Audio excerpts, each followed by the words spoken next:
Welcome to Epic Enlightenment.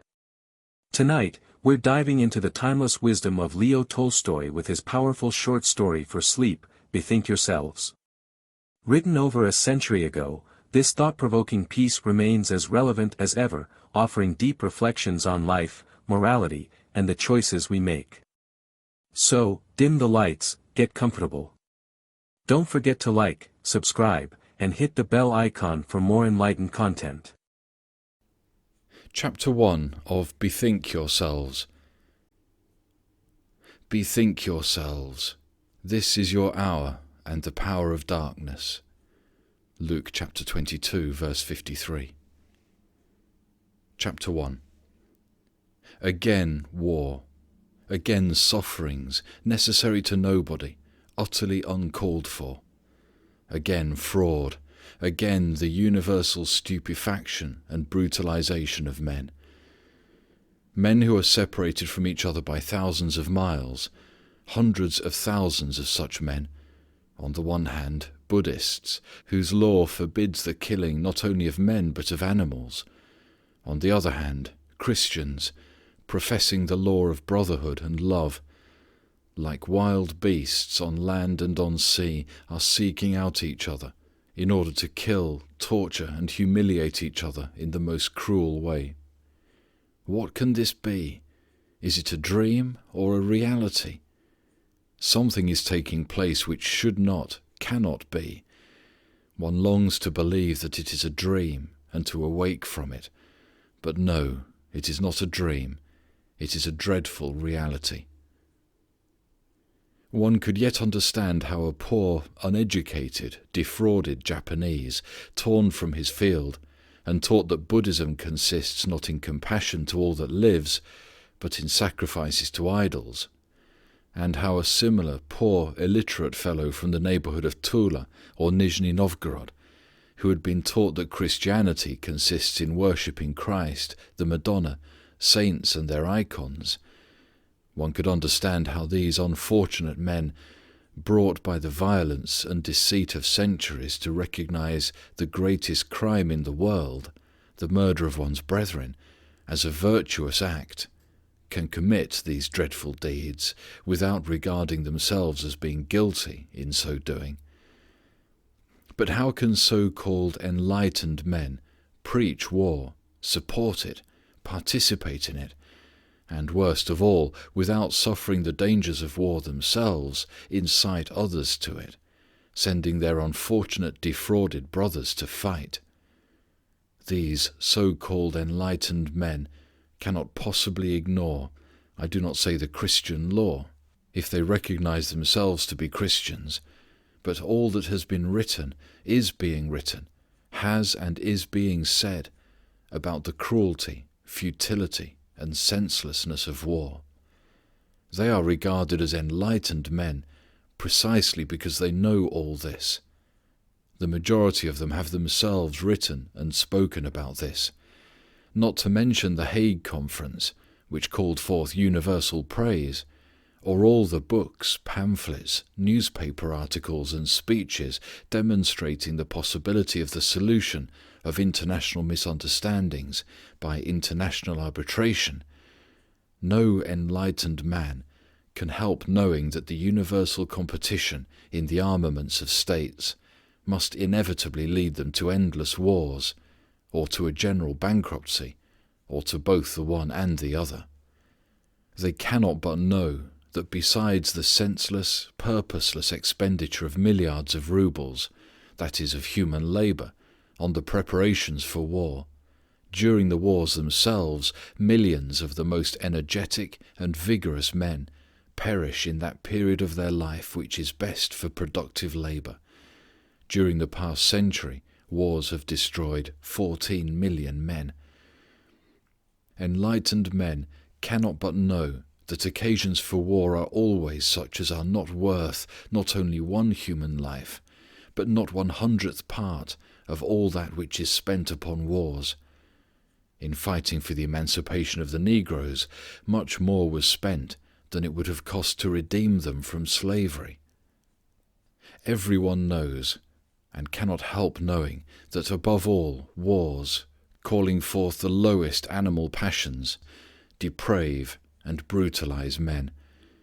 Everyone knows the weakness of the arguments in favor of war, such as were brought forward by Demetre, Moltke, and others, for they are all founded on the sophism that in every human calamity it's possible to find an advantageous element, or else upon the utterly arbitrary assertion that wars have always existed, and therefore always must exist, as if the bad actions of men could be justified by the advantages or the usefulness which they realize, or by the consideration that they have been committed during a long period of time. All so-called enlightened men know all this. Then suddenly war begins, and all this is instantly forgotten, and the same men who but yesterday were proving the cruelty, futility, and senselessness of wars, now think, speak, and write only about killing as many men as possible, about ruining and destroying the greatest possible amount of the productions of human labor, and about exciting as much as possible the passion of hatred in those peaceful, harmless, industrious men who by their labor feed, clothe, maintain these same pseudo-enlightened men who compel them to commit those dreadful deeds contrary to their conscience, welfare, and faith. End of chapter 1. Chapter 2 of Bethink Yourselves by Leo Tolstoy. Something is taking place incomprehensible and impossible in its cruelty, falsehood, and stupidity. The Russian Tsar, the same man who exhorted all the nations in the cause of peace, publicly announces that, notwithstanding all his efforts to maintain the peace so dear to his heart, efforts which express themselves in the seizing of other people's lands and in the strengthening of armies for the defense of these stolen lands, he, owing to the attack of the Japanese, commands that the same shall be done to the Japanese as they have commenced doing to the Russians, that is, that they should be slaughtered. And in announcing this call to murder, he mentions God, asking the divine blessing on the most dreadful crime in the world. The Japanese emperor has proclaimed the same thing in relation to the Russians. Men of science and of law, Messieurs Muraviev and Martins, strenuously try to prove that in the recent call of all nations to universal peace, and the present incitement to war because of the seizure of other people's lands, there is no contradiction. Diplomatists, in their refined French language, publish and send out circulars in which they circumstantially and diligently prove, though they know no one believes them, that, after all its efforts to establish peaceful relations, in reality, after all its efforts to deceive other countries, the Russian government has been compelled to have recourse to the only means for a rational solution of the question, that is, to the murder of men. The same thing is written by Japanese diplomatists. Scientists, historians, and philosophers on their side, comparing the present with the past, deduce from these comparisons profound conclusions, and argue interminably about the laws of the movement of nations, about the relation between the yellow and white races, or about Buddhism and Christianity, and on the basis of these deductions and arguments justify the slaughter of those belonging to the yellow race by Christians, while in the same way the Japanese scientists and philosophers justify the slaughter of those of the white race.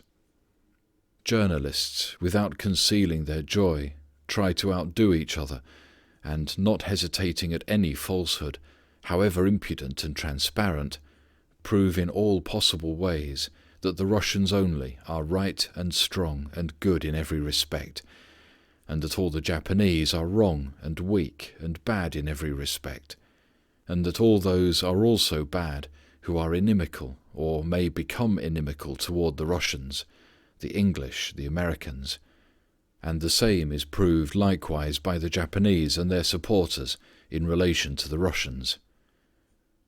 Not to mention the military, who in the way of their profession prepare for murder. Crowds of so-called enlightened people, such as professors, social reformers, students, nobles, merchants, without being forced thereto by anything or anybody, express the most bitter and contemptuous feelings toward the Japanese, the English, or the Americans, toward whom but yesterday they were either well disposed or indifferent, while without the least compulsion they express the most abject, servile feelings toward the Tsar, to whom, to say the least, they were completely indifferent, assuring him of their unlimited love and readiness to sacrifice their lives in his interests. This unfortunate, entangled young man, recognized as the leader of 130 millions of people, continually deceived and compelled to contradict himself, confidently thanks and blesses the troops whom he calls his own, for murder in defense of lands which with yet less right he also calls his own. All present to each other hideous icons, in which not only no one amongst the educated believes, but which unlearned peasants are beginning to abandon. All bow down to the ground before these icons, kiss them, and pronounce pompous and deceitful speeches in which no one really believes. Wealthy people contribute insignificant portions of their immorally acquired riches for this cause of murder, or the organization of help in connection with the work of murder, while the poor, from whom the government annually collects 2 milliards, deem it necessary to do likewise, giving their mites also. The government incites and encourages crowds of idlers who walk about the streets with the Tsar's portrait, singing, shouting hurrah, and who, under pretext of patriotism, are licensed in all kinds of excess. All over Russia, from the palace to the remotest village, the pastors of churches, calling themselves Christians, appeal to that God who has enjoined love to one's enemies, to the God of love himself, to help the work of the devil, to further the slaughter of men. Stupefied by prayers, sermons, exhortations, by professions, pictures, and newspapers, the cannon's flesh, hundreds of thousands of men, uniformly dressed, carrying diverse deadly weapons, leaving their parents, wives, children with hearts of agony, but with artificial sprightliness, go where they, risking their own lives, will commit the most dreadful act of killing men whom they do not know and who have done them no harm, and they are followed by doctors and nurses who somehow imagine that at home they cannot serve simple, peaceful, suffering people, but can only serve those who are engaged in slaughtering each other. Those who remain at home are gladdened by news of the murder of men, and when they learn that many Japanese have been killed, they thank someone whom they call God. All this is not only regarded as the manifestation of elevated feeling, but those who refrain from such manifestations, if they endeavor to disabuse men, are deemed traitors and betrayers, and are in danger of being abused and beaten by a brutalized crowd, which, in defense of its insanity and cruelty, can possess no other weapon than brute force. End of chapter 2. Chapter 3 of Bethink Yourselves by Leo Tolstoy. It is as if there had never existed either Voltaire or Montaigne or Pascal or Swift or Kant or Spinoza or hundreds of other writers who have exposed with great force the madness and futility of war, and have described its cruelty, immorality, and savagery. And above all, it is as if there had never existed Jesus and his teaching of human brotherhood and love of God and of men. One recalls all this to mind and looks around on what is now taking place, and one experiences horror less at the abominations of war than at that which is the most horrible of all horrors, the consciousness of the impotency of human reason. That which alone distinguishes man from the animal, that which constitutes his merit, his reason, is found to be an unnecessary and not only a useless but a pernicious addition, which simply impedes action, like a bridle fallen from a horse's head and entangled in his legs and only irritating him. It is comprehensible that a heathen, a Greek, a Roman, even a medieval Christian, ignorant of the gospel and blindly believing all the prescriptions of the church, might fight, and fighting, pride himself on his military achievements. But how can a believing Christian, or even a skeptic, involuntarily permeated by the Christian ideals of human brotherhood and love, which have inspired the works of the philosophers, moralists, and artists of our time, how can such take a gun or stand by a cannon and aim at a crowd of his fellow men, desiring to kill as many of them as possible? The Assyrians, Romans, or Greeks might be persuaded that in fighting they were acting not only according to their conscience, but even fulfilling a righteous deed. But whether we wish it or not, we are Christians, and however Christianity may have been distorted, its general spirit cannot but lift us to that higher plane of reason whence we can no longer refrain from feeling with our whole being not only the senselessness and the cruelty of war, but its complete opposition to all that we regard as good and right. Therefore we cannot do as they did, with assurance, firmness, and peace, and without a consciousness of our criminality, without the desperate feeling of a murderer, who, having begun to kill his victim, and feeling in the depths of his soul the guilt of his act, proceeds to try to stupefy or infuriate himself, to be able the better to complete his dreadful deed. All the unnatural, feverish, hot-headed, insane excitement which has now seized the idle upper ranks of Russian society is merely the symptom of their recognition of the criminality of the work which is being done. All these insolent, mendacious speeches about devotion to and worship of the monarch, about readiness to sacrifice life, or one should say other people's lives and not one's own, all these promises to defend with one's breast land which does not belong to one, all these senseless benedictions of each other with various banners and monstrous icons, all these Te Deums, all these preparations of blankets and bandages, all these detachments of nurses, all these contributions to the fleet and to the Red Cross presented to the government, whose direct duty is, whilst it has the possibility of collecting from the people as much money as it requires, having declared war, to organize the necessary fleet and necessary means for attending the wounded, all these Slavonic, pompous, senseless and blasphemous prayers, the utterance of which in various towns is communicated in the papers as important news,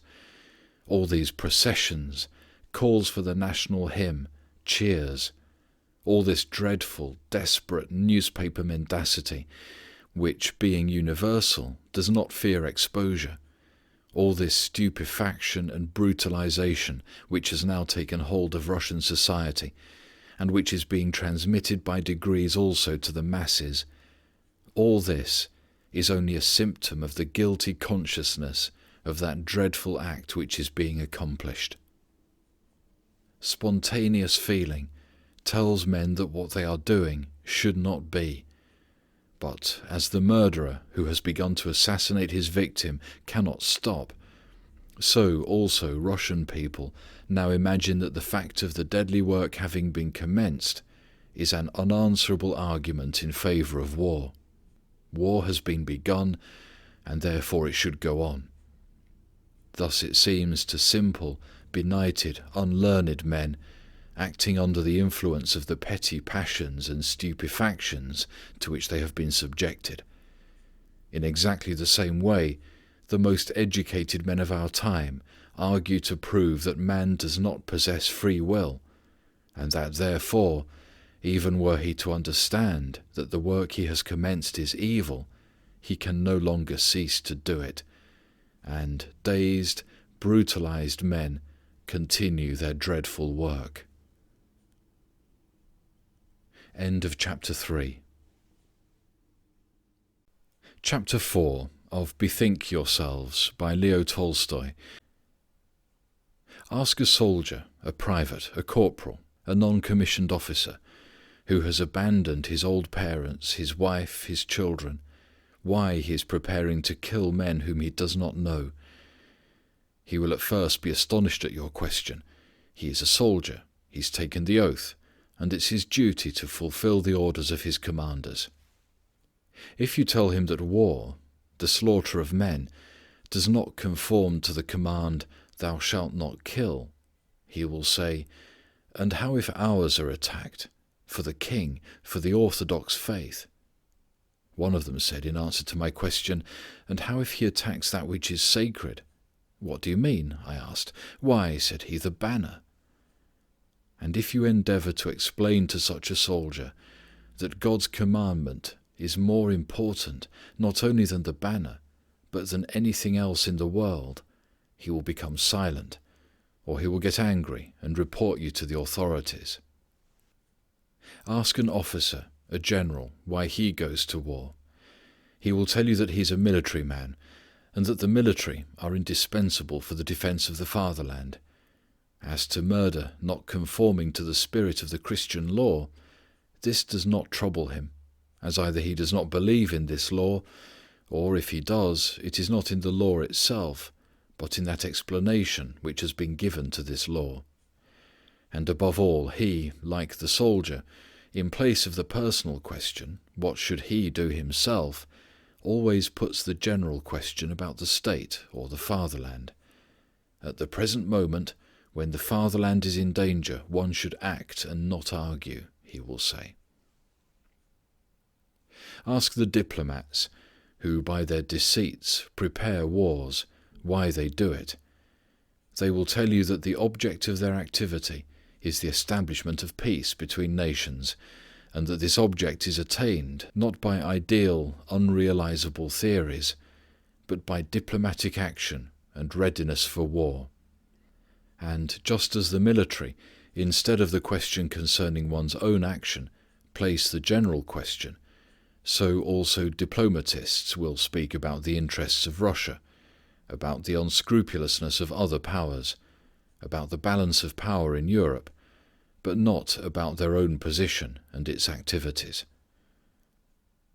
Ask the journalists why, by their writings, they incite men to war. They will say that wars in general are necessary and useful, especially the present war. And they will confirm this opinion of theirs by misty, patriotic phrases, and, just like the military and diplomatist, to the question why he, a journalist, a particular individual, a living man, acts in a certain way, he will speak about the general interests of the nation, about the state, civilization, the white race. In the same way, all those who prepare war will explain their participation in that work. They will perhaps agree that it would be desirable to abolish war, but at present that is impossible. At present, they as Russians and as men who occupy certain positions, such as heads of the nobility, representatives of local self-government, doctors, workers of the Red Cross, are called upon to act and not to argue.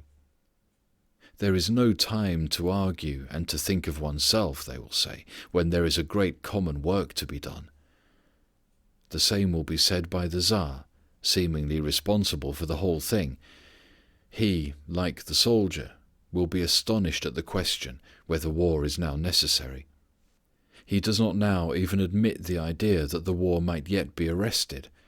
He will say that he cannot refrain from fulfilling that which is demanded of him by the whole nation, that although he does recognize that war is a great evil, and has used and is ready to use all possible means for its abolition, in the present case he could not help declaring war, and cannot help continuing it. It is necessary for the welfare and glory of Russia. Every one of these men, to the question why he, so-and-so, Ivan, Peter, Nicholas, whilst recognizing as binding upon him the Christian law, which not only forbids the killing of one's neighbour, but demands that one should love him, serve him, why he permits himself to participate in war, that is, in violence, loot, murder, will infallibly answer the same thing, that he is thus acting in the name of his fatherland, or faith, or oath, or honour, or civilization, or the future welfare of the whole of mankind, in general, of something abstract and indefinite. Moreover, these men are always so urgently occupied, either by preparation for war, or by its organization, or discussions about it, that in their leisure time they can only rest from their labours, and have not time to occupy themselves with discussions about their life, regarding such discussions as idle. End of chapter 4. Chapter 5 of Bethink Yourselves by Leo Tolstoy. Men of our Christian world and of our time are like a man who, having missed the right turning, the further he goes, the more he becomes convinced he is going the wrong way. Yet the greater his doubts, the quicker and the more desperately does he hurry on, consoling himself with the thought that he will arrive somewhere. But the time comes when it becomes quite clear that the way along which he is going will lead to nothing but a precipice, which he is already beginning to discern before him.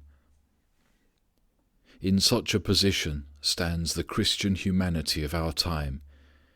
It is perfectly evident that, if we continue to live as we are now living, guided in our private lives as well as in the life of separate states by the sole desire of welfare for ourselves and for our state, and will, as we do now, think to ensure this welfare by violence, then inevitably increasing the means of violence of one against the other, and of state against state, we shall, first, keep subjecting ourselves more and more, transferring the major portion of our productiveness to armaments, and secondly, by killing in mutual wars the best physically developed men, we must become more and more degenerate and morally depraved. That this will be the case if we do not alter our life is as certain as it is mathematically certain that two non-parallel straight lines must meet. But not only is this theoretically certain in our time, it is becoming certain not only to thought, but also to the consciousness. The precipice which we approach is already becoming apparent to us, and the most simple, non-philosophizing and uneducated men cannot but see that by arming ourselves more and more against each other and slaughtering each other in war, we, like spiders in a jar, can come to nothing else but the destruction of each other. A sincere, rational man can no longer console himself by the thought that matters can be mended, as was formerly supposed, by a universal empire such as that of Rome or of Charles the Great or Napoleon, or by the medieval spiritual power of the Pope, or by holy alliances, by the political balance of the European concert, and by peaceful international tribunals, or, as some have thought, by the increase of military strength and the newly discovered powerful weapons of destruction. It is impossible to organize a universal empire or republic consisting of European states, as different nationalities will never desire to unite into one state. To organize international tribunals for the solution of international disputes. But who will impose obedience to the decision of the tribunal upon a contending party who has an organized army of millions of men? To disarm? No one desires it or will begin it. To invent yet more dreadful means of destruction, balloons with bombs filled with suffocating gases, shells which men will shower upon each other from above. Whatever may be invented, all states will furnish themselves with similar weapons of destruction, and cannon's flesh, as after cold weapons it submitted to bullets, and meekly exposed itself to shells, bombs, far-reaching guns, mitrailleurs, mines, so it will also submit to bombs charged with suffocating gases scattered down upon it from balloons. Nothing shows more evidently than the speeches of Monsieur Muraviev and Professor Martins about the Japanese war not contradicting the Hague Peace Conference. Nothing shows more obviously than these speeches to what an extent, amongst the men of our time, the means for the transmission of thought, speech, is distorted, and how the capacity for clear, rational thinking is completely lost. Thought and speech are used for the purpose not of serving as a guide for human activity, but of justifying any activity, however criminal it may be. The late Boer War and the present Japanese war, which can at any moment pass into a universal slaughter, have proved this beyond all doubt. All anti-military discussions can as little contribute to the cessation of war as the most eloquent and persuasive considerations addressed to fighting dogs as to its being more advantageous to divide the piece of meat over which they are struggling than to mutilate each other and lose the piece of meat, which will be carried away by some passing dog not joining in the fight. We are dashing on toward the precipice, cannot stop, and we are approaching its edge. For every rational man who reflects upon the position in which humanity is now placed, and upon that which it is inevitably approaching, it cannot but be obvious that there is no practical issue out of this position, that one cannot devise any combination or organization which would save us from the destruction towards which we are inevitably rushing. Not to mention the economical problems which become more and more complex, those mutual relations between the states arming themselves against each other and at any moment ready to break out into wars, clearly point to the certain destruction towards which all so-called civilized humanity is being carried. Then what is to be done? End of chapter 5. Chapter 6 of Bethink Yourselves by Leo Tolstoy. 2,000 years ago, John the Baptist and then Jesus said to men, "The time is fulfilled, and the kingdom of God is at hand. Metanoite, bethink yourselves, and believe in the gospel." Mark chapter 1 verse 15. "And if you do not bethink yourselves, you will all perish." Luke chapter 13 verse 5. But men did not listen to them, and the destruction they foretold is already near at hand. And we men of our time cannot but see it. We are already perishing, and therefore we cannot leave unheeded that, old in time but for us new, means of salvation. We cannot but see that, besides all the other calamities which flow from our bad and irrational life, military preparations alone, and the wars inevitably growing from them, must infallibly destroy us. We cannot but see that all the means of escape invented by men from these evils are found and must be found to be ineffectual, and that the disastrous position of the nations arming themselves against each other cannot but go on advancing continually. And therefore the words of Jesus refer to us and our time more than to any time or to any one. Jesus said, "Bethink yourselves," that is, let every man interrupt the work he has begun and ask himself, "Who am I? From whence have I appeared? And in what consists my destiny?" And having answered these questions, according to the answer, decide whether that which thou doest is in conformity with thy destiny. And every man of our world and time, that is, being acquainted with the essence of the Christian teaching, needs only for a minute to interrupt his activity, to forget the capacity in which he is regarded by men, be it of emperor, soldier, minister, or journalist, and seriously ask himself who he is and what is his destiny, in order to begin to doubt the utility, lawfulness, and reasonableness of his actions. Before I am emperor, soldier, minister, or journalist, must say to himself every man of our time and of the Christian world, before any of these, I am a man, that is, an organic being sent by the higher will into a universe infinite in time and space, in order, after staying in it for an instant, to die, that is, to disappear from it.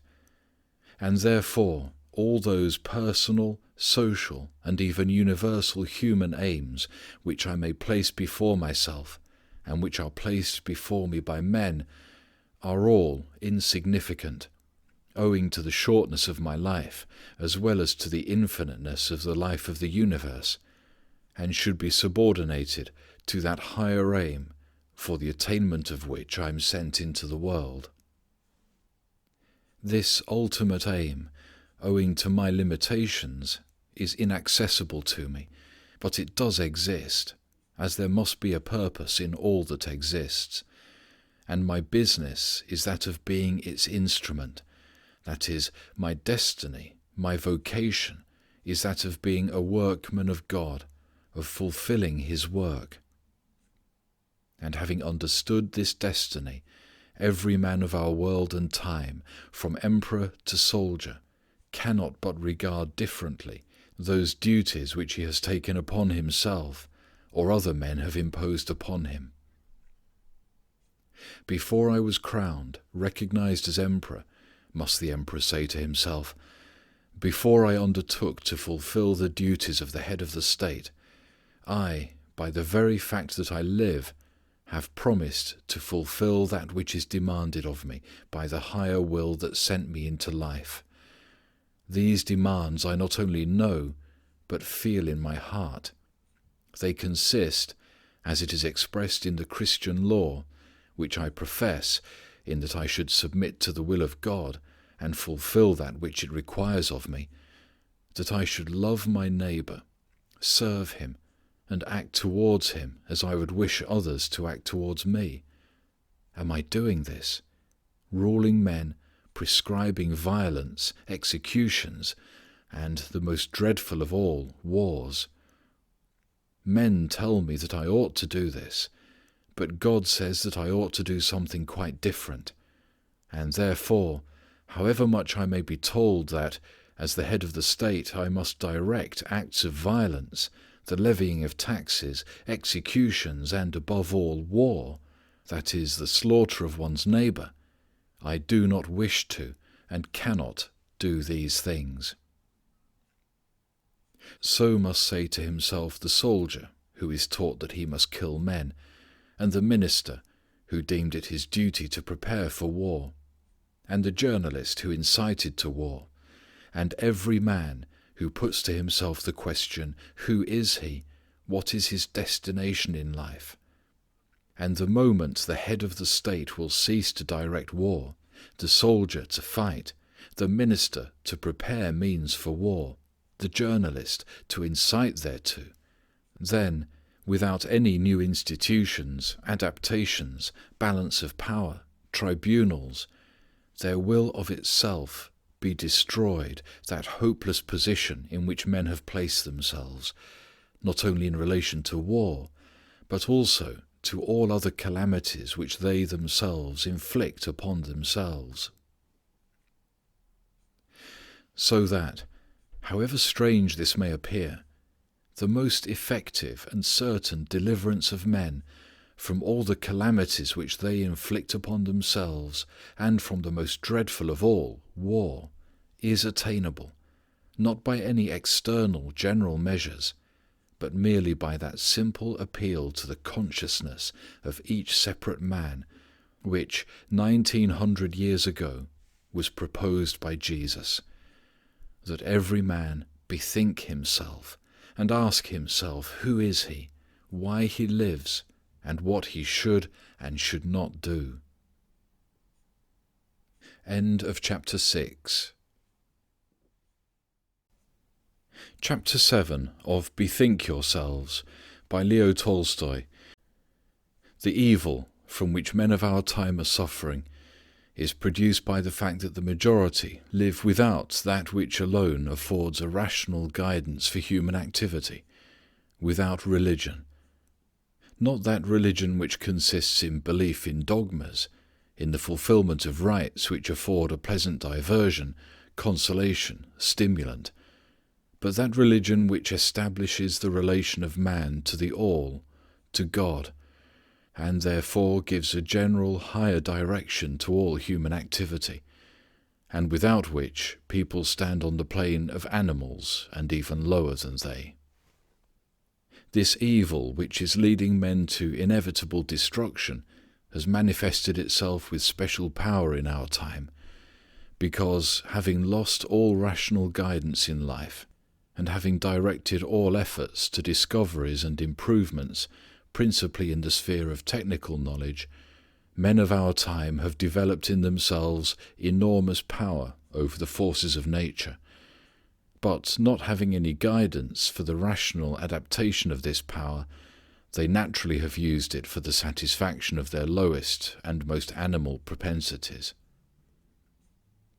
Bereft of religion, men possessing enormous power over the forces of nature are like children to whom powder or explosive gas has been given as a plaything.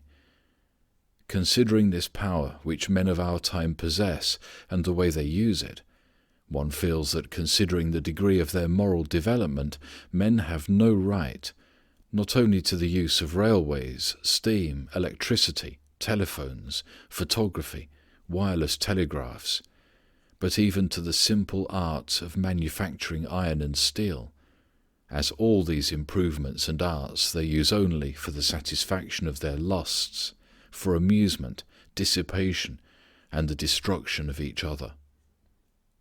Then what is to be done?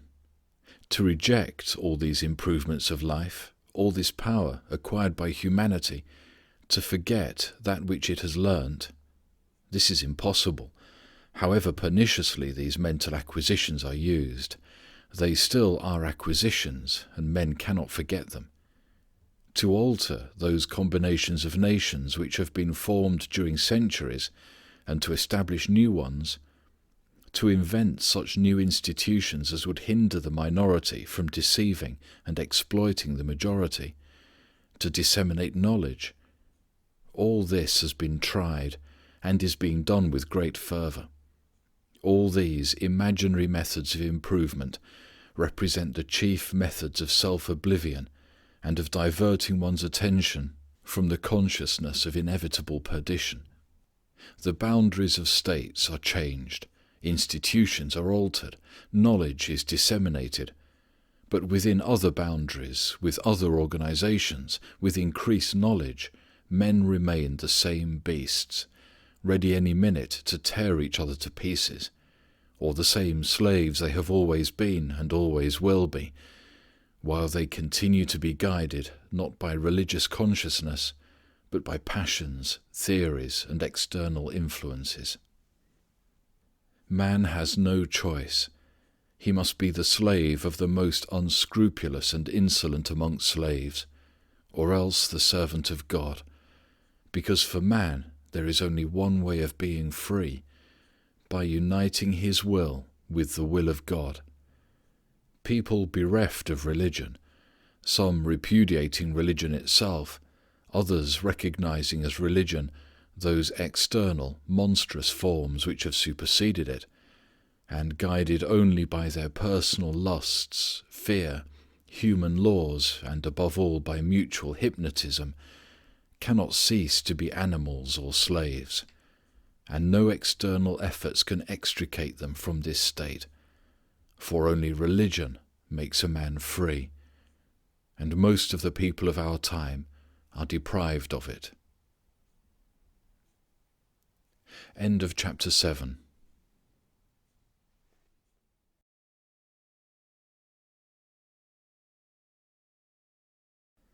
Chapter 8 of Bethink Yourselves by Leo Tolstoy. But, in order to abolish the evil from which we are suffering, those will say who are preoccupied by various practical activities, it would be necessary that not a few men only, but all men, should bethink themselves, and that having done so they should uniformly understand the destination of their lives in the fulfillment of the will of God and in the service of one's neighbour. Is this possible? Not only possible, do I answer, but it is impossible that this should not take place. It is impossible for men not to bethink themselves. That is impossible that each man should not put to himself the question as to who he is and wherefore he lives. For man, as a rational being, cannot live without seeking to know why he lives. And he has always put to himself this question, and always, according to the degree of his development, has answered it in his religious teaching. In our time, this inner contradiction in which men feel themselves elicits this question with special insistence and demands an answer. It is impossible for men of our time to answer this question otherwise than by recognizing the law of life in love to men and in the service of them, this being for our time the only rational answer as to the meaning of human life. And this answer, 1900 years ago, has been expressed in the Christian religion, and is likewise known to the vast majority of all mankind.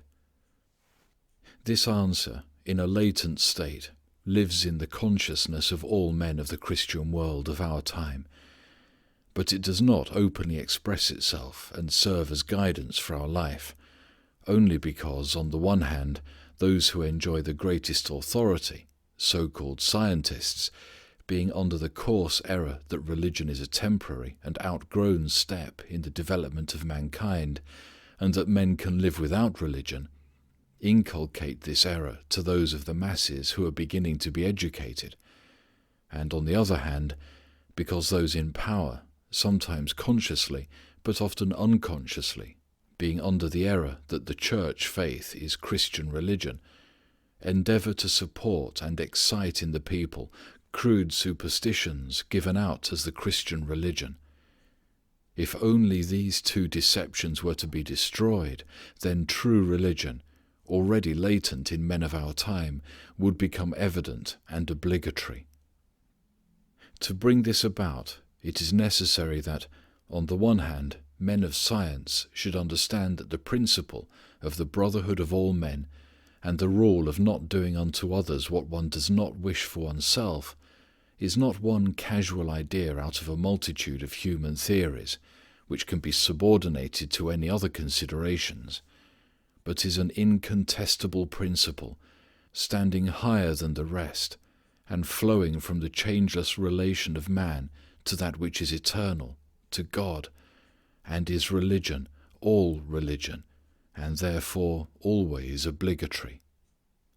On the other hand, it is necessary that those who consciously or unconsciously preach crude superstitions under the guise of Christianity should understand that all these dogmas, sacraments and rites which they support and preach are not only, as they think, harmless, but are in the highest degree pernicious, concealing from men that central religious truth which is expressed in the fulfillment of God's will, in the service of men, and that the rule of acting toward others as one would wish others to act toward oneself is not merely one of the prescriptions of the Christian religion, but is the whole of practical religion, as indeed is stated in the Gospels.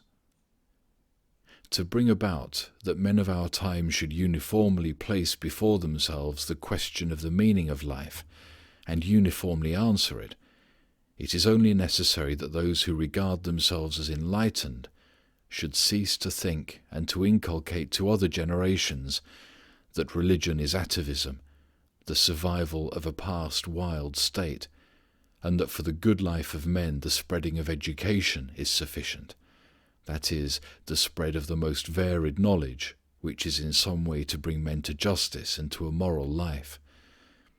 These men should understand instead that for the good life of humanity, religion is vital, and that this religion already exists and lives in the consciousness of the men of our time. Men who are intentionally and unintentionally stupefying the people by church superstitions should cease to do so, and recognize that what is important and binding in Christianity is not baptism, nor communion, nor profession of dogmas, etc., but only love to God and to one's neighbor, and the fulfilling of the commandment of acting toward others as one wishes others to act toward oneself, and that in this lies all the law and the prophets. If only both pseudo-Christians and men of science understood and preached to children and to the uneducated these simple, clear, and necessary truths, as they now preach their complicated, confused, and unnecessary theories, all men would uniformly understand the meaning of their lives and recognize one and the same duties as flowing from this meaning. End of chapter 8.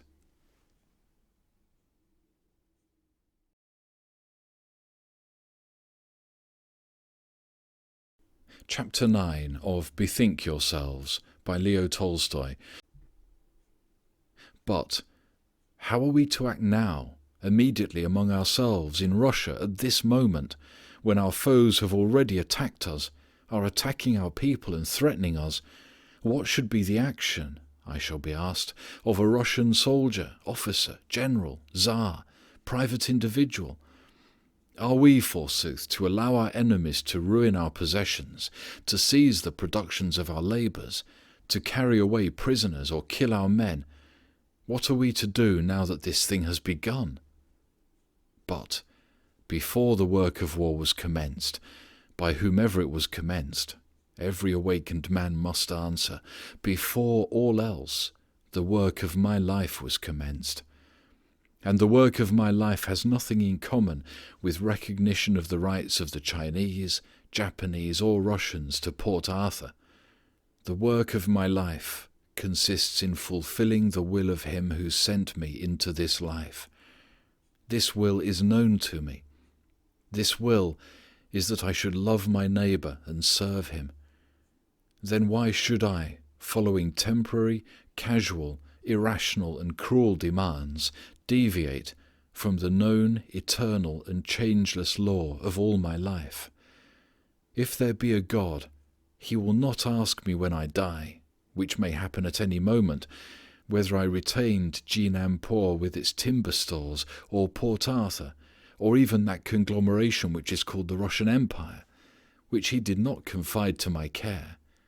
But He will ask me what I have done with that life which He put at my disposal. Did I use it for the purpose for which it was predestined, and under the conditions for fulfilling which it was entrusted to me? Have I fulfilled His law? So that to this question as to what is to be done now, when war is commenced, for me, a man who understands his destiny, whatever position I may occupy, there can be no other answer than this. Whatever be my circumstances, whether the war be commenced or not, whether thousands of Russians or Japanese be killed, whether not only Port Arthur be taken, but St. Petersburg and Moscow, I cannot act otherwise than as God demands of me, and that therefore I as a man can neither directly nor indirectly, neither by directing nor by helping nor by inciting to it, participate in war. I cannot, I do not wish to, and I will not. What will happen immediately or soon from my ceasing to do that which is contrary to the will of God, I do not and cannot know. But I believe that from the fulfillment of the will of God there can follow nothing but that which is good for me and for all men. You speak with horror about what might happen if we Russians at this moment ceased to fight and surrendered to the Japanese what they desire from us. But if it be true that the salvation of mankind from brutalization and self-destruction lies only in the establishment amongst men of that true religion which demands that we should love our neighbour and serve him, with which it is impossible to disagree, then every war, every hour of war, and my participation in it, only renders more difficult and distant the realization of this only possible salvation. So that, even if one places oneself in the unstable point of view of defining actions according to their presumed consequences, even then the surrender to the Japanese by the Russians of all which the former desire of us, besides the unquestionable advantage of the cessation of ruin and slaughter, would be an approach to the only means of the salvation of mankind from destruction, whereas the continuance of the war, however it may end, will be a postponement of that only means of salvation. Yet even if this be so, it is replied, wars can cease only when all men, or the majority, will refuse to participate in them. But the refusal of one man, whether he be Tsar or soldier, will only unnecessarily, and without the slightest profit to anyone, ruin his life. If the Russian Tsar were now to throw up the war, he would be dethroned, perhaps killed in order to get rid of him. If an ordinary man were to refuse military service, he would be sent to a penal battalion and perhaps shot. Why then, without the slightest use, should one throw away one's life, which may be profitable to society? This is the common question of those who do not think of the destination of their life and therefore do not understand it. But this is not what is said and felt by any man who understands the destination of his life, that is, by any religious man. Such a man is guided in his activity, not by the presumed consequences of his action, but by the consciousness of the destination of his life. A factory man goes to his factory, and in it accomplishes the work which is allotted him, without considering what will be the consequences of his labour. In the same way a soldier acts, carrying out the will of his commanders. So acts a religious man in fulfilling the work prescribed to him by God, without arguing as to what precisely will come of that work. Therefore, for a religious man, there is no question as to whether many or few men act as he does, or of what may happen to him if he does that which he should do. He knows that besides life and death nothing can happen, and that life and death are in the hands of God whom he obeys. A religious man acts thus and not otherwise, not because he desires to act thus, nor because it is advantageous to himself or to other men, but because, believing that his life is in the hands of God, he cannot act otherwise. In this lies the distinction of the activity of religious men, and therefore it is that the salvation of men from the calamities which they inflict upon themselves can be realized only in that degree in which they are guided in their lives not by advantage nor arguments, but by religious consciousness. End of chapter 9. Chapter 10 of Bethink Yourselves by Leo Tolstoy. But how about the enemies that attack us? Love your enemies, and ye will have none, is said in the teaching of the 12 Apostles. This answer is not merely words, as those may imagine who are accustomed to think that the recommendation of love to one's enemies is something hyperbolical, and signifies not that which is expressed, but something else. This answer is the indication of a very clear and definite activity, and of its consequences. To love one's enemies, the Japanese, the Chinese, those yellow people toward whom benighted men are now endeavouring to excite our hatred, to love them means not to kill them for the purpose of having the right of poisoning them with opium, as did the English, not to kill them in order to seize their land, as was done by the French, the Russians, and the Germans. not to bury them alive in punishment for injuring roads, not to tie them together by their hair, not to drown them in their river Amur, as did the Russians. A disciple is not above his master. It is enough for a disciple that he be as his master. To love the yellow people, whom we call our foes, means not to teach them, under the name of Christianity, absurd superstitions about the fall of man, redemption, resurrection, etc. Not to teach them the art of deceiving and killing others, but to teach them justice, unselfishness, compassion, love, and that not by words, but by the example of our own good life. And what have we been doing to them, and are still doing? If we did indeed love our enemies, if even now we began to love our enemies, the Japanese, we would have no enemy. Therefore, however strange it may appear to those occupied with military plans, preparations, diplomatic considerations, administrative, financial, economical measures, revolutionary, socialistic propaganda, and various unnecessary sciences by which they think to save mankind from its calamities, the deliverance of man, not only from the calamities of war, but also from all the calamities which men inflict upon themselves, will take place not through emperors or kings instituting peace alliances, not through those who would dethrone emperors, kings, or restrain them by constitutions, or substitute republics for monarchies, not by peace conferences, not by the realization of socialistic programs, not by victories or defeats on land or sea, not by libraries or universities, nor by those futile mental exercises which are now called science,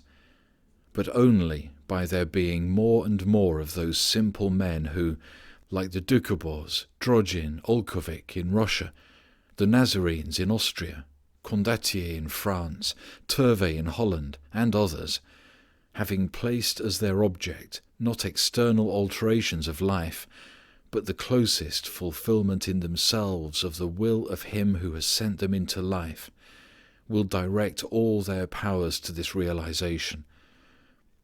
Only such people, realizing the kingdom of God in themselves, in their souls, will establish, without directly aiming at this purpose, that external kingdom of God which every human soul is longing for. Salvation will come to pass only in this one way, and not in any other. Therefore, what is now being done by those who, ruling men, inspire them with religious and patriotic superstitions, exciting in them exclusiveness, hatred, and murder, as well as by those who, for the purpose of freeing men from slavery and oppression, invoke them to violent external revolution, or think that the acquisition by men of very much incidental and for the most part unnecessary information will of itself bring them to a good life, all this, by distracting men from what alone they need, only removes them further from the possibility of salvation. The evil from which the men of the Christian world suffer is that they have temporarily lost religion. Some people, having come to see the discord between the existing religion and the degree of mental and scientific development attained by humanity at the present time, have decided that in general no religion whatever is necessary. They live without religion and preach the uselessness of any religion of whatever kind. Others, holding to that distorted form of the Christian religion which is now preached, likewise live without religion, professing empty external forms which cannot serve as guidance for men. Yet a religion which answers to the demands of our time does exist and is known to all men, and in a latent state lives in the hearts of men of the Christian world. Therefore, that this religion should become evident to and binding upon all men, it is only necessary that educated men, the leaders of the masses, should understand that religion is necessary to man, that without religion men cannot live a good life, and that what they call science cannot replace religion, and that those in power and who support the old empty forms of religion should understand that what they support and preach under the form of religion is not only not religion, but is the chief obstacle to men's appropriating the true religion which they already know, and which can alone deliver them from their calamities, so that the only certain means of man's salvation consists merely in ceasing to do that which hinders men from assimilating the true religion which already lives in their consciousness. End of chapter 10. Chapter 11 of Bethink Yourselves by Leo Tolstoy. I had finished this writing when news came of the destruction of 600 innocent lives opposite Port Arthur. It would seem that the useless suffering and death of these unfortunate deluded men who have needlessly and so dreadfully perished ought to disabuse those who were the cause of this destruction. I am not alluding to Makarov and other officers. All these men knew what they were doing and wherefore, and they voluntarily, for personal advantage, for ambition, did as they did, disguising themselves in pretended patriotism, a pretense not condemned merely because it is universal. I allude rather to those unfortunate men drawn from all parts of Russia, who by the help of religious fraud and under fear of punishment have been torn from an honest, reasonable, useful, laborious family life, driven to the other end of the world, placed on a cruel, senseless machine for slaughter, and torn to bits, drowned along with this stupid machine in a distant sea, without any need or any possibility of advantage from all their privations, efforts, and sufferings, or from the death which overtook them. In 1830, during the Polish War, the adjutant Wilejiński sent to St. Petersburg by Klopitsky, in a conversation held in French with Dibich, an answer to the latter's demand that the Russian troops should enter Poland, and said to him, "Monsieur le Maréchal, I think that in that case it will be quite impossible for the Polish nation to accept this manifesto. Believe me, the Emperor will make no further concessions. Then I foresee that, unhappily, there will be war, that much blood will be shed, there will be many unfortunate victims. Do not think so. At most there will be 10,000 who will perish on both sides, and that is all," said Dibich in his German accent, quite confident that he, together with another man as cruel and foreign to Russia and Polish life as he was himself, Nicholas I, had the right to condemn or not to condemn to death 10 or 100,000 Russians and Poles. One hardly believes that this could have been, so senseless and dreadful is it, and yet it was. 60,000 maintainers of their families lost their lives owing to the will of those men, and now the same thing is taking place. In order not to let the Japanese into Manchuria and to expel them from Korea, not 10,000 but 50 and more thousand will, according to all probability, be necessary. I do not know whether Nicholas II and Kuropatkin say like Dibich in so many words that not more than 50,000 lives will be necessary for this on the Russian side alone, only and only that. But they think it. They cannot but think it, because the work they are doing speaks for itself. That ceaseless stream of unfortunate, deluded Russian peasants, now being transported by thousands to the Far East, these are those same not more than 50,000 live Russian men whom Nicholas Romanov and Alexis Kuropatkin have decided they may get killed, and who will be killed, in support of those stupidities, robberies, and every kind of abomination which were accomplished in China and Korea by immoral, ambitious men now sitting peacefully in their palaces and expecting new glory and new advantage and profit from the slaughter of these 50,000 unfortunate, defrauded Russian working men, guilty of nothing and gaining nothing by their sufferings and death. For other people's land, to which the Russians have no right, which has been criminally seized from its legitimate owners, and which in reality is not even necessary to the Russians, and also for certain dark dealings by speculators who in Korea wish to gain money out of other people's forests, many millions of money are spent. That is a great part of the labor of the whole of the Russian people, while the future generations of this people are bound by debts, its best workmen are withdrawn from labor, and scores of thousands of its sons are mercilessly doomed to death.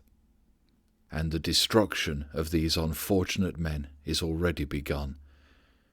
More than this, the war is being managed by those who have hatched it so badly, so negligently.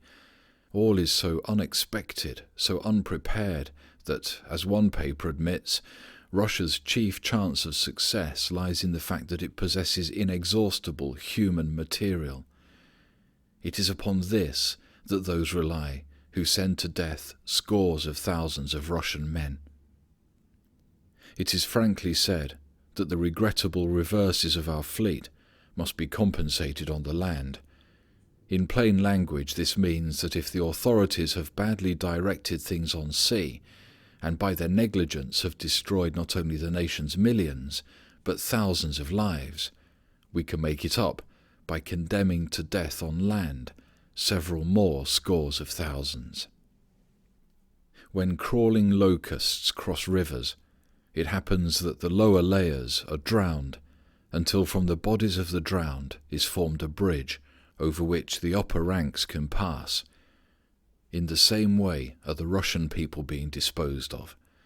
Thus the first lower layer is already beginning to drown, indicating the way to other thousands who will all likewise perish.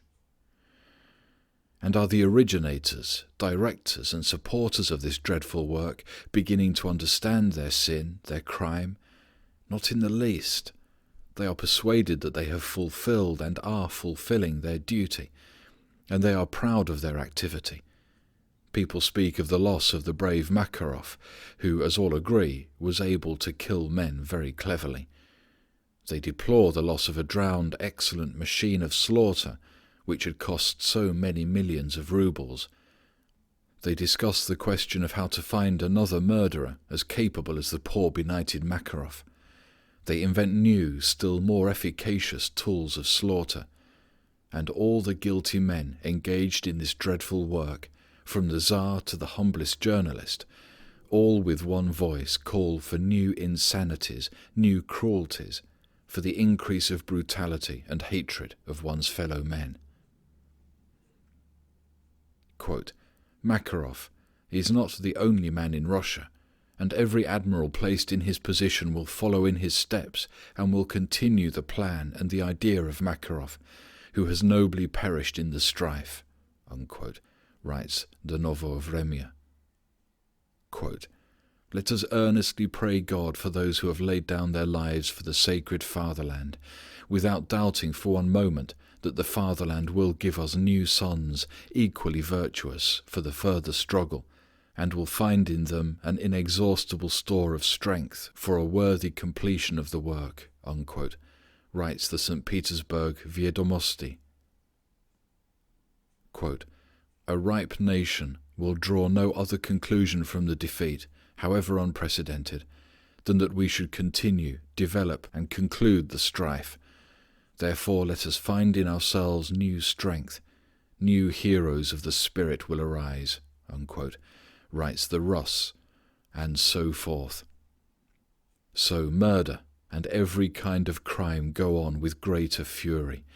People enthusiastically admire the martial spirit of the volunteers who, having come unexpectedly upon 50 of their fellow men, slay all of them, or take possession of a village and slaughter all its population, or hang or shoot those accused of being spies, that is, of doing the very same thing which is regarded as indispensable and is constantly done on our side.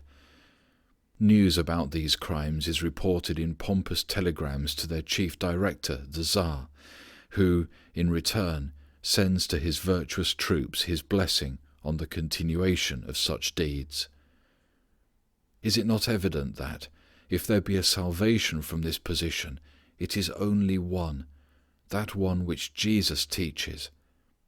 Seek ye first the kingdom of God and His righteousness, that which is within you, and all the rest, that is, all that practical welfare toward which man is striving, will of itself be realized. Such is the law of life. Practical welfare is attained not when man strives toward this practical welfare. Such striving, on the contrary, for the most part removes man from the attainment of what he seeks, but only when man, not thinking of the attainment of practical welfare, strives toward the most perfect fulfillment of that which before God, before the source and law of his life, he regards as right. Then only, incidentally, is practical welfare also attained. So that the true salvation of men is only one thing, the fulfillment of the will of God by each individual man within himself, that is, in that portion of the universe which alone is subject to His power. In this is the chief, the only, destiny and duty of every individual man, and at the same time this is the only means by which every individual man can influence others, and therefore to this and to this only should all the efforts of every man be directed. May 2nd, 1904. End of chapter 11. Chapter 12 of Bethink Yourselves by Leo Tolstoy. I had only just dispatched the last of the preceding pages of this paper when the dreadful news came of a new iniquity committed in regard to the Russian people by those light-minded men who, crazed with power, have appropriated the right of managing them. Again, coarse and servile slaves of slaves, dressed up in various dazzling attires, varieties of generals wishing to distinguish themselves, or to earn the right to add one more little star, fingle-fangle, or scrap of ribbon to their idiotic, glaring get-up, or else from stupidity or carelessness. Again, these miserable men have destroyed, amid dreadful sufferings, thousands of those honourable, kind, hard-working labourers who feed them. And again, this iniquity not only does not cause those responsible for it to reflect and repent, but one hears and reads only about its being necessary as speedily as possible to mutilate and slaughter a greater number of men, and to ruin still more families, both Russian and Japanese. More than this, to prepare men for fresh iniquities of this kind, the perpetrators of these crimes, far from recognizing what is evident to all, viz., that for the Russians this event, even from their patriotic military point of view, was a scandalous defeat, endeavor to assure credulous people that these unfortunate Russian laboring men, lured into a trap like cattle into a slaughterhouse, of whom several thousands have been killed and maimed, merely because one general did not understand what another general had said, have performed an act of heroism, because those who could not run away were killed, and those who did run away remained alive. As to the fact that one of those immoral and cruel men, distinguished by the titles of generals, admirals, drowned a quantity of peaceful Japanese, this is also described as a great and glorious act of heroism, which must gladden the hearts of Russians. And in all the papers are reprinted this awful appeal to murder. Quote, "Let the 2,000 Russian soldiers killed on the Yalu, together with the maimed Retvizan and her sister ships, with our lost torpedo boats, teach our cruisers with what devastation they must break in upon the shores of base Japan. She has sent her soldiers to shed Russian blood, and no quarter should be afforded her. Now one cannot, it is sinful, be sentimental. We must fight, We must direct such heavy blows that the memory of them shall freeze the treacherous hearts of the Japanese. Now is the time for the cruisers to go out to sea, to reduce to ashes the towns of Japan, flying as a dreadful calamity along its shores. No more sentimentality." Unquote. The frightful work commenced is continued.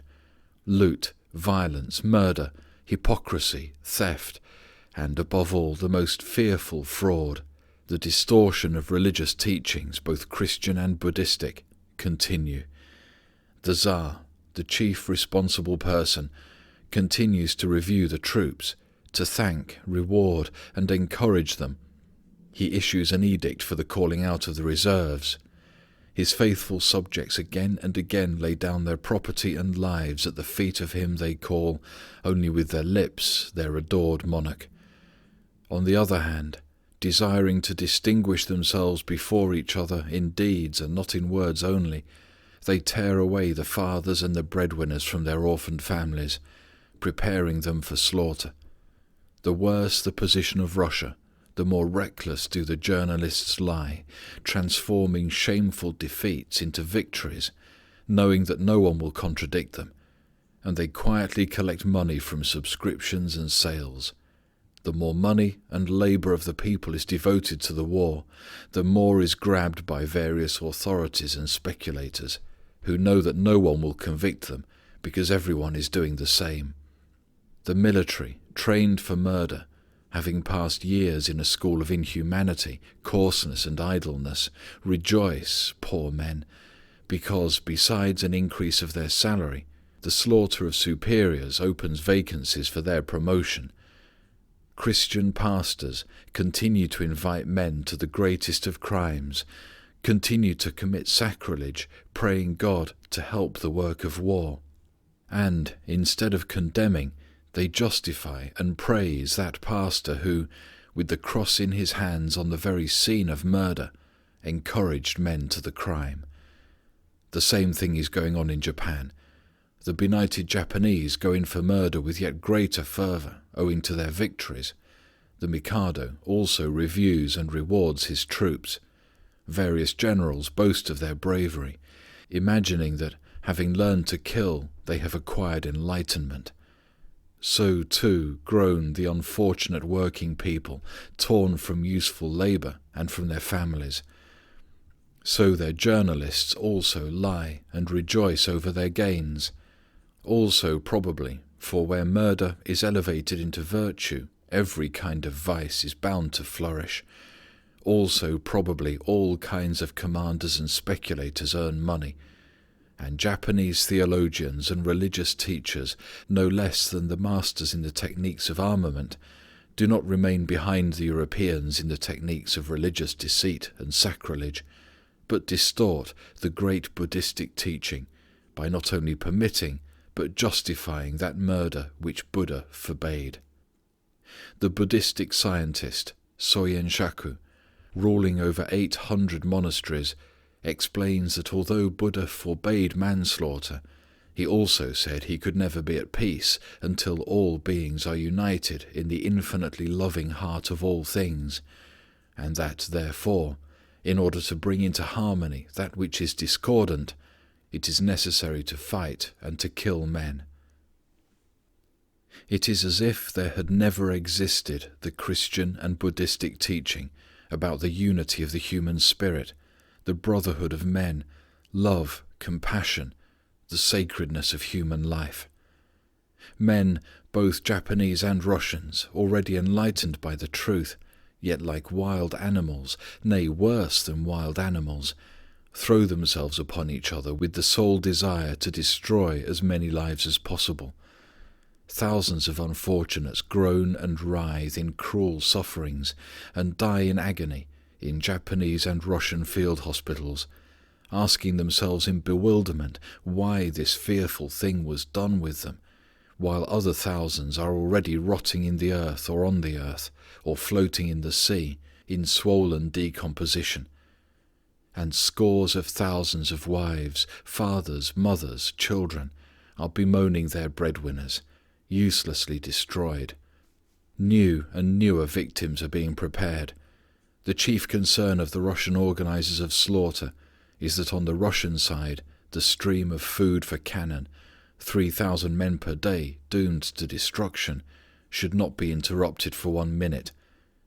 The Japanese are preoccupied with the same thing. The locusts are incessantly being driven down into the river, in order that the rows behind may pass over the bodies.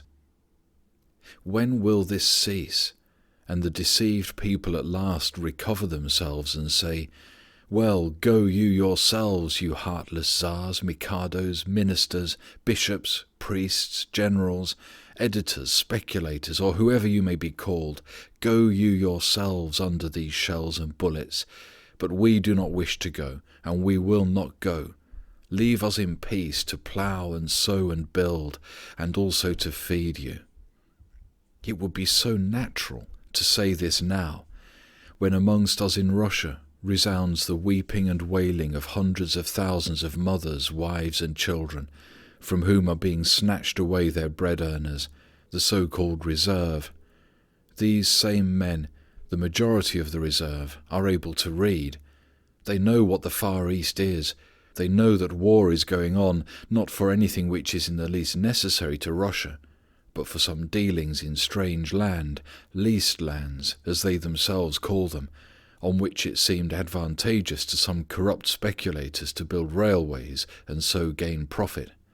Also they know, or might know, that they will be killed like sheep in a slaughterhouse, since the Japanese possess the latest improvements in tools of murder, which we do not, as the Russian authorities who are sending these people to death had not thought in time of furnishing themselves with the same weapons as the Japanese.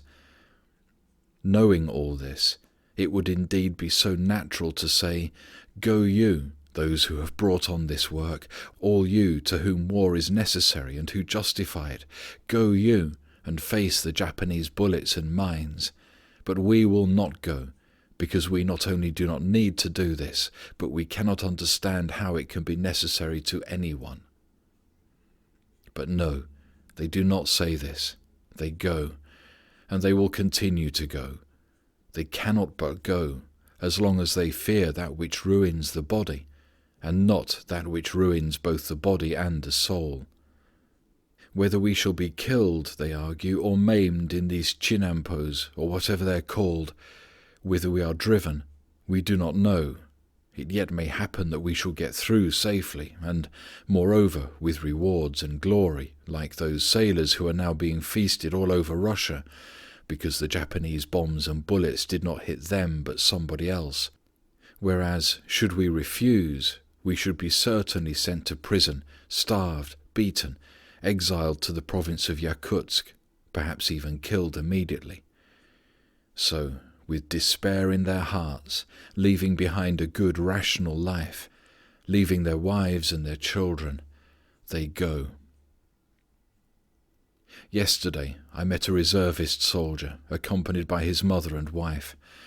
All three were riding in a cart. He had had a drop too much. His wife's face was swollen with tears. He turned to me. "Goodbye to thee, Lev Nikolaevich. Off to the Far East." "Well, art thou going to fight?" "Well, someone has to fight." "No one need fight." He reflected for a moment. "But what is one to do? Where can one escape?" I saw that he had understood me, had understood that the work to which he was being sent was an evil work. Where can one escape? That is the precise expression of that mental condition which in the official and journalistic world is translated into the words, "for the faith, the Tsar, and the fatherland." Those who, abandoning their hungry families, go to suffering, to death, say as they feel, "Where can one escape?" Whereas those who sit in safety, in their luxurious palaces, say that all Russian men are ready to sacrifice their lives for their adored monarch, and for the glory and greatness of Russia. Yesterday, from a peasant I know, I received 2 letters, one after the other. This is the first. "Dear Lev Nikolaevich, Well, today I have received the official announcement of my call to the service. Tomorrow I must present myself at the headquarters. That is all.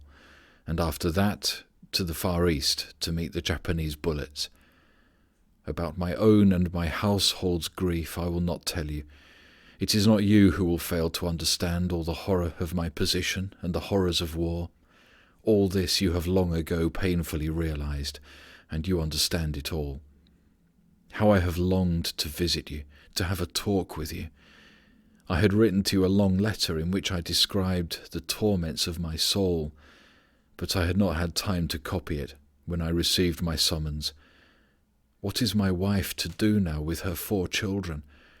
As an old man, of course, you cannot do anything yourself for my folks, but you might ask some of your friends in their leisure to visit my orphaned family. I beg you earnestly that if my wife proves unable to bear the agony of her helplessness with her burden of children, and makes up her mind to go to you for help and counsel, you will receive and console her. Although she does not know you personally, she believes in your word, and that means much. I was not able to resist the summons, but I say beforehand that through me not one Japanese family shall be orphaned.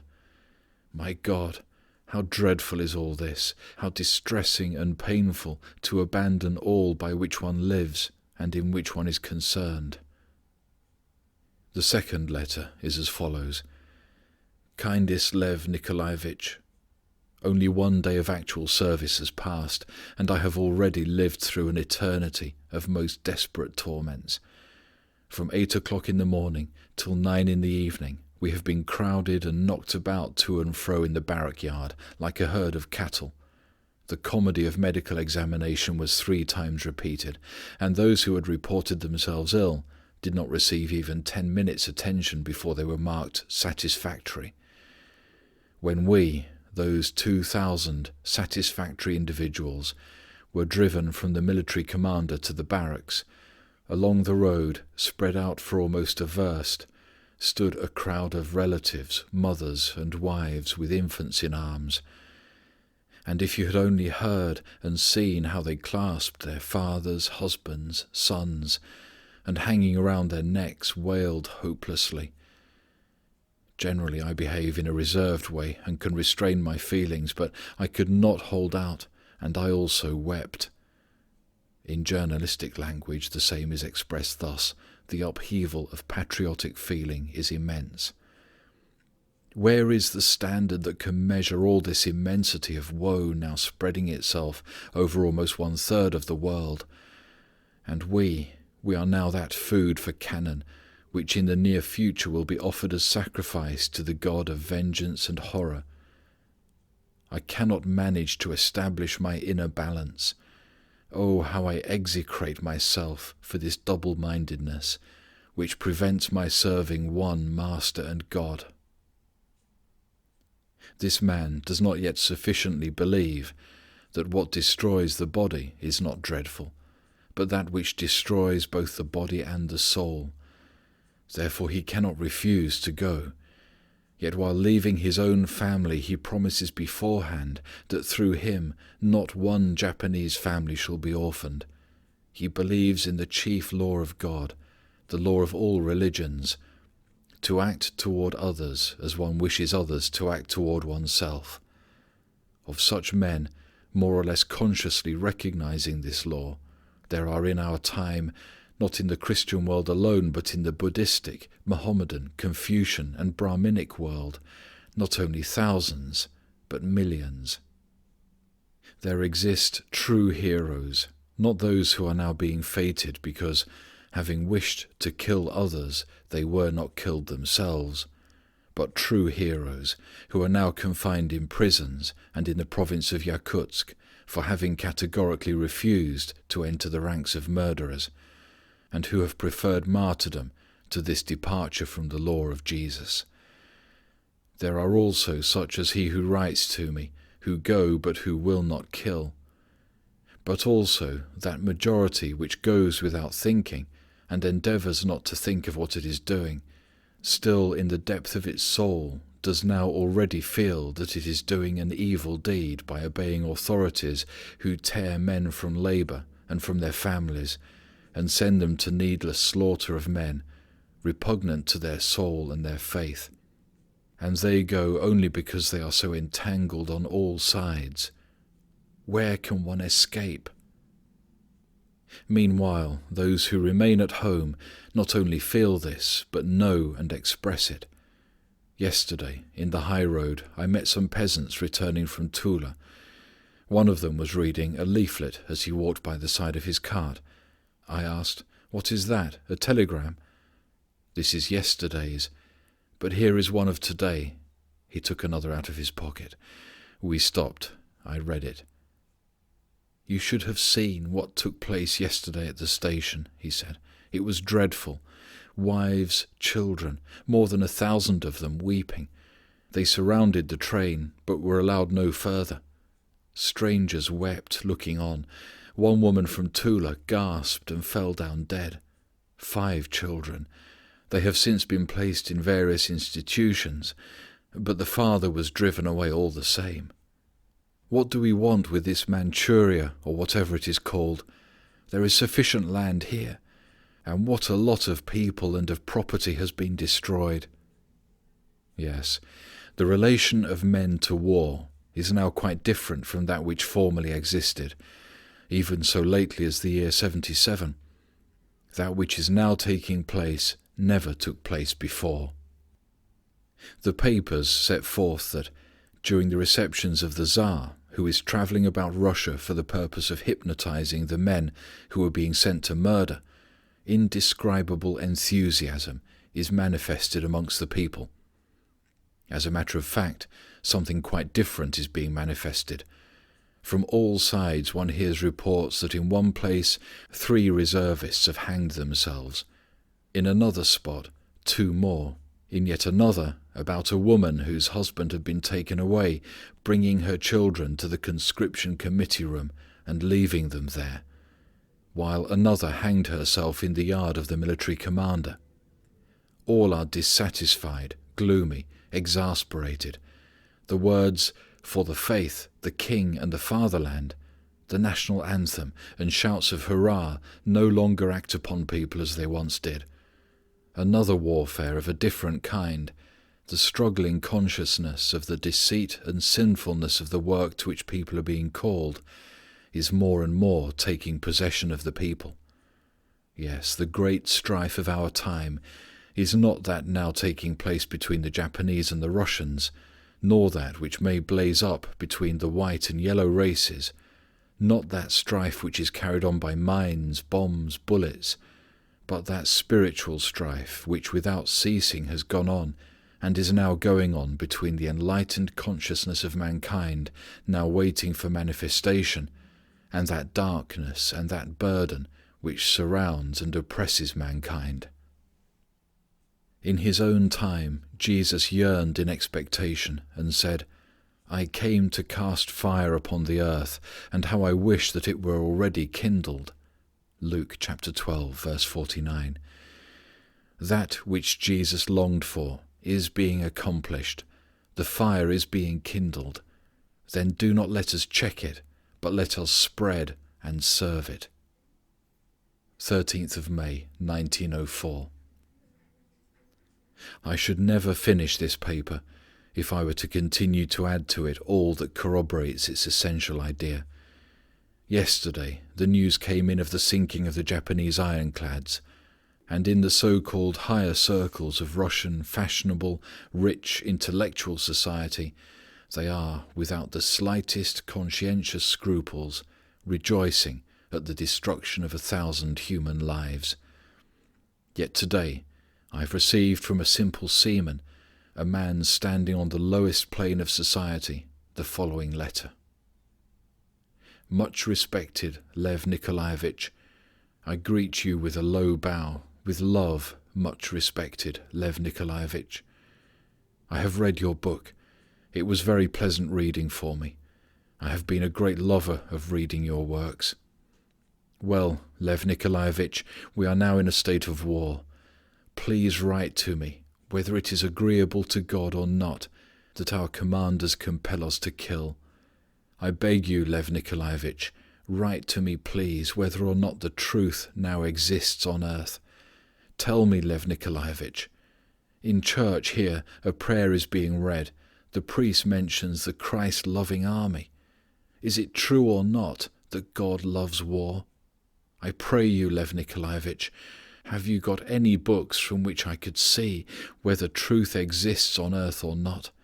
Send me such books. What they cost I will pay. I beg you, Lev Nikolaevitch, do not neglect my request. If there are no books, then send me a letter. I will be very glad when I receive a letter from you. I will await your letter with impatience. Goodbye for the present. I remain alive and well, and wish the same to you from the Lord God. Good health and good success in your work. End of chapter 12 and end of Bethink Yourselves by Leo Tolstoy.